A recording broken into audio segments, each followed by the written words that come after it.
Okay, so the next part of this module 7 is about internal controls that are relevant to the audit. So here, the primary purpose of the auditor in studying and evaluation of the client system internal control is to provide him with the knowledge that is necessary to plan the audit.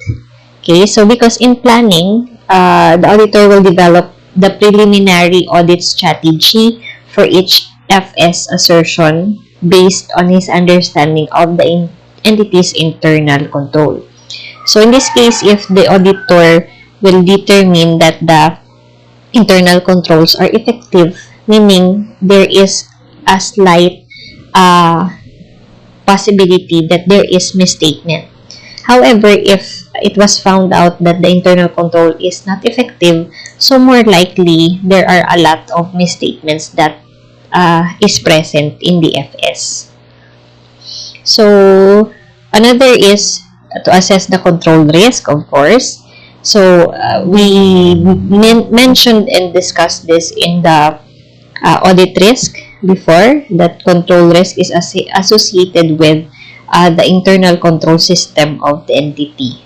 So this will assist the auditor in determining the nature, timing, and extent of procedures to be performed. So again, if the internal control is effective, then lesser substantive procedures will be done. And while if it is found out that the internal control is not effective, so more substantive procedures will be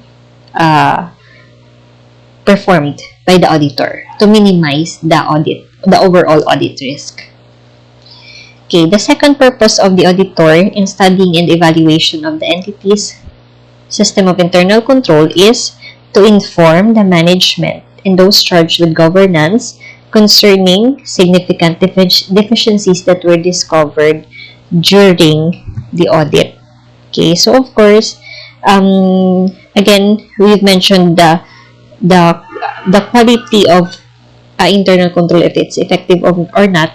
Then it will follow that there are certain misstatements and significant deficiencies that actually exist. Okay, so we have here the different steps involved in the auditor's consideration of the client system of internal control. Okay, so this includes the following. First, the auditor should obtain an understanding of the internal control. Second, make a preliminary assessment of the control risk, okay, after he have understood it. Third, determine the procedures to be performed. Okay, so meaning if that is effective or not, so more substantive or less substantive procedures. Number 4 is, or step 4, review the preliminary control risk assessment if it's necessary. And the final step is to finalize the audit strategy, audit plan, and the audit program to start the audit procedures. So that is the 5 steps, okay, for the auditor's consideration of the entity's system of internal control. So in the audit of the FS, the auditor is only concerned with those policies and procedures within the internal control that are relevant to FS assertions. All the rest or the other areas of concern of the internal control may not be considered by the auditor, okay, if he judged it professionally as not relevant to the preparation of FS. Controls that are relevant to the audit pertains to the entity's objectives in preparing their FS for external purposes that are prepared in all material respects, and it should be in accordance with applicable financial reporting framework and the management of risk that may result to immaterial misstatement in those FS as well. Okay, so this should be of the concern of the auditor, okay, in considering the system of internal controls of the entity. So whether the control is relevant to the auditor's consideration, that is a matter of the auditor's professional judgment if it thinks that it's relevant. So factors that should be considered in determining whether the control is relevant.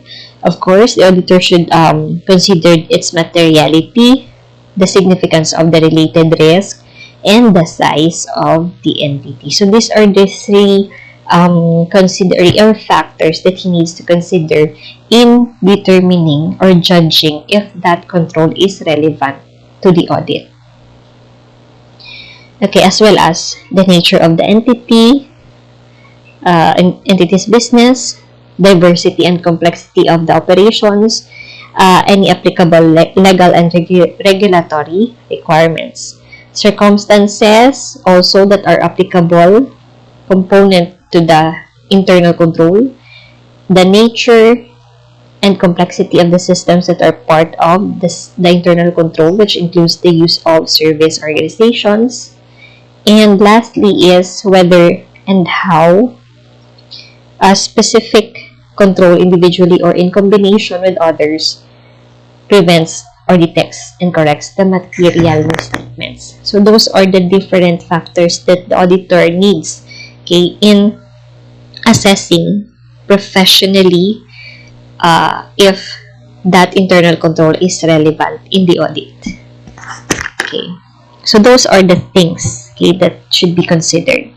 So in this video lecture, we will continue with the next topic. This is about understanding of the entity system of internal control. So actually, we've mentioned this in our previous discussion on the other part of this module.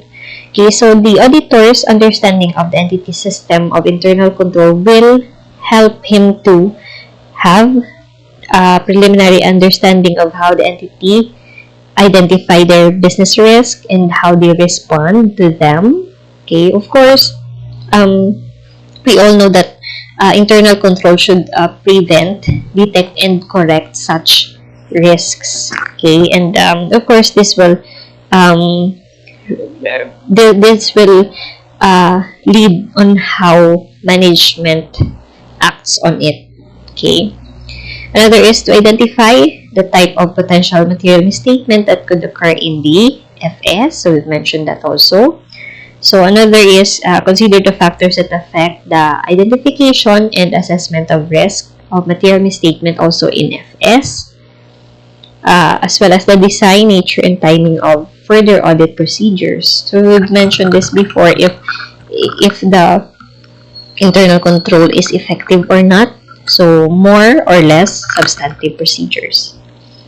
So according to PSA 315, okay, obtaining an understanding of entity system of internal control involves this should evaluate the design, or the auditor should evaluate the design of the control, whether the control is individually or in combination with other controls, or if that is capable of effectively preventing, detecting, and correcting material misstatement.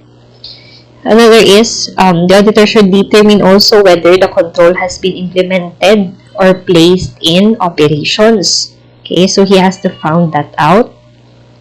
So in understanding or obtaining an understanding of the entity's internal control usually is not sufficient to test their operating effectiveness, because this is just a shallow diving into the whole internal control. That's why it is considered to be insufficient to test its operating effectiveness, unless there is some automation that provides for the consistent operations of these controls. Okay, for example, obtaining audit evidence about the implementation of manual control at a point in time will not provide the audit evidence about its operating effectiveness, because the auditor did not dwell with it further and thoroughly. Okay, so if the control at other times during the period are under audit. Okay, so however, because of the inherent consistency in the IT processing, performing audit procedures to determine whether an automation control has been implemented may also serve as a test of controls operating effectiveness. But this is just a part of the whole internal control. Okay, because in IT, processing is standardized. So meaning if there are any deviations, there might be some prompting of message that it was incorrectly changed or altered, okay, or it cannot be done. So that's why in this case it can its operating effectiveness can be tested. Okay. So another is, so to obtain audit evidence about the design and implementation of relevant control, risk assessed procedures may include, okay, this will include the following: inquiring, asking from the personnel, observation of the application of specific controls, inspection of the documents and reports, tracing the transactions through the IS, which are relevant to financial reporting. This is what we call walkthrough test, meaning the auditor, or with the help of the personnel, they will run a test for a dummy transaction, meaning the same transaction but with erroneous element. So this is to determine if the information system will detect that error, okay, or not. So that is what we call walkthrough test. So in inquiry alone, please take note that inquiry alone is not sufficient for these purposes. So the auditor could use the combination of these different strategies. Okay, so we will continue with the last part. This is the techniques used to document the auditor's understanding of the entities in the system of internal control. So, what are the different techniques that he can use in documenting the understanding? So, the auditor should document his understanding of the system of the internal control. This is very important because it will serve as his support also in his assessment if the internal control is effective or not. Okay, so the form and extent of documentation in the auditor's working papers is influenced by the size and complexity of the entity and also the nature of their internal controls. So here are the commonly used techniques. It can be used alone or in combination. Okay, the first one is the auditor could write it. Okay, so narrative memorandum or description. So written description of a particular phase or phase of internal control system. So he will describe it. Okay, how does it work? How does it implement? What are the tools that is being used?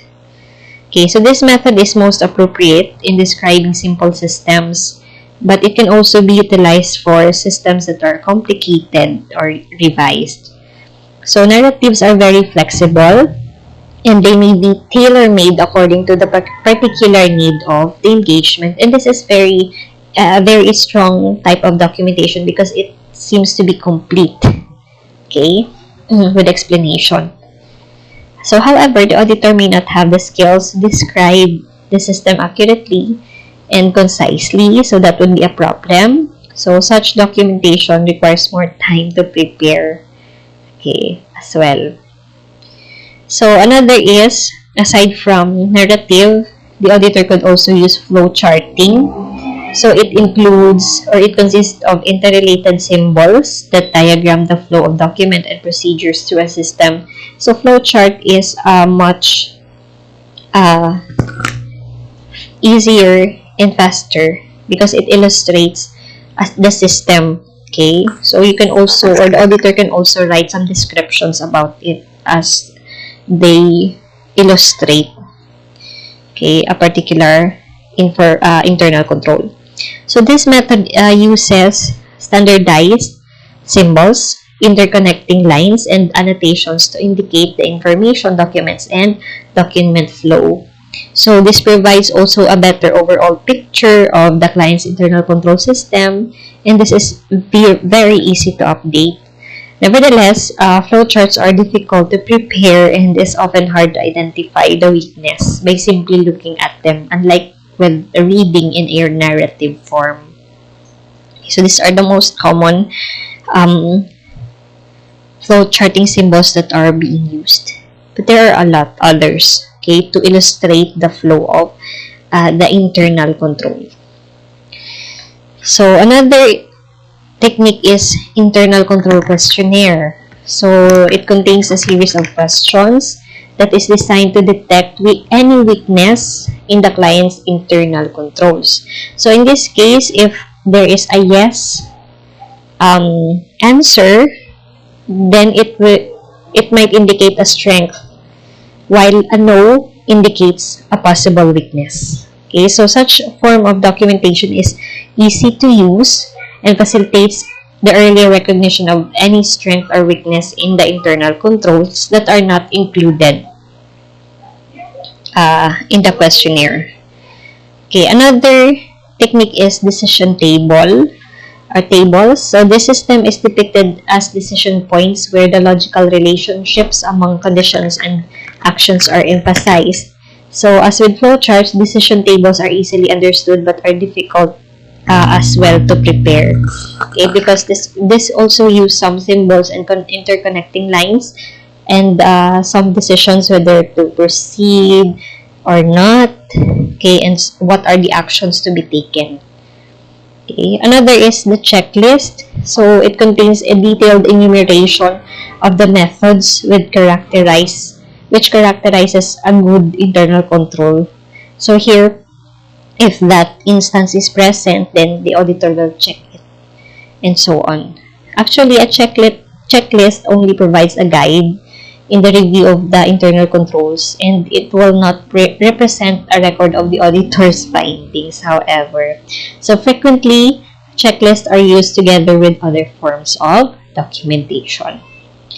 Okay, and please take note that there is no particular form of documentation is necessary, and the extent of documentation may vary according to the circumstances based on the professional judgment of the auditor. Okay, so that's all for our module number 7.